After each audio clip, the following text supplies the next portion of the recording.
Baby Brains, The Smartest Baby in the Whole World by Simon James.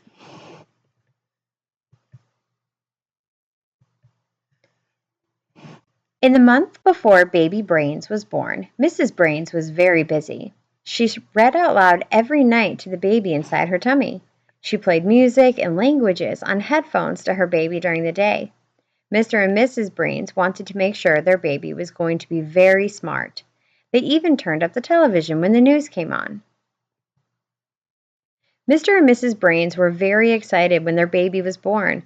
It was a boy. "Our very own baby Brains," said Mr. Brains proudly. When they brought him home from the hospital, Mr. Brains laid him down in the brand new crib. "Sleep tight, baby Brains," she whispered.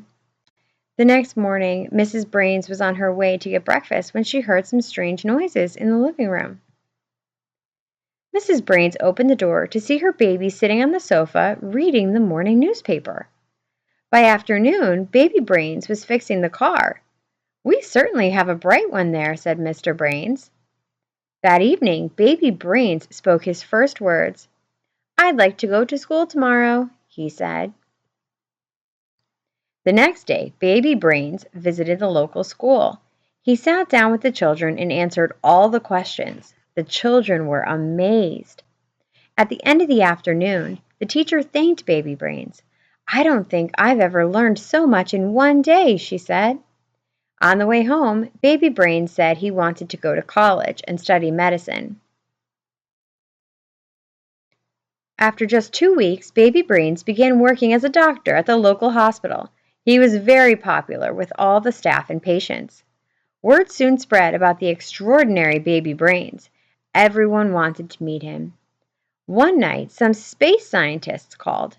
They asked if Baby Brains would like to help with their next space mission.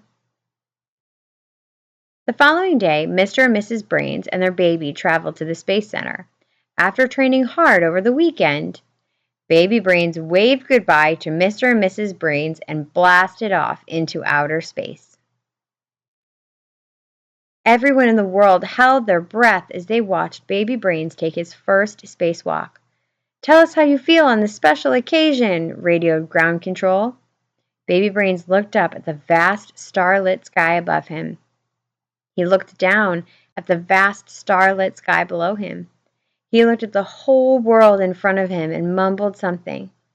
"We can't quite hear you," radioed ground control. "Can you please repeat that?" "I want my mommy," wailed Baby Brains.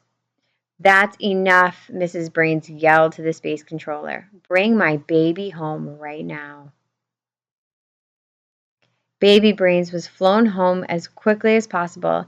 He felt very embarrassed as he stepped down from the hatch. But through the crowd of photographers and cameramen, Mrs. Brains came running. "Our beautiful little baby," sighed Mrs. Brains as she lifted him high into the air. "Our brave little baby," said Mr. Brains.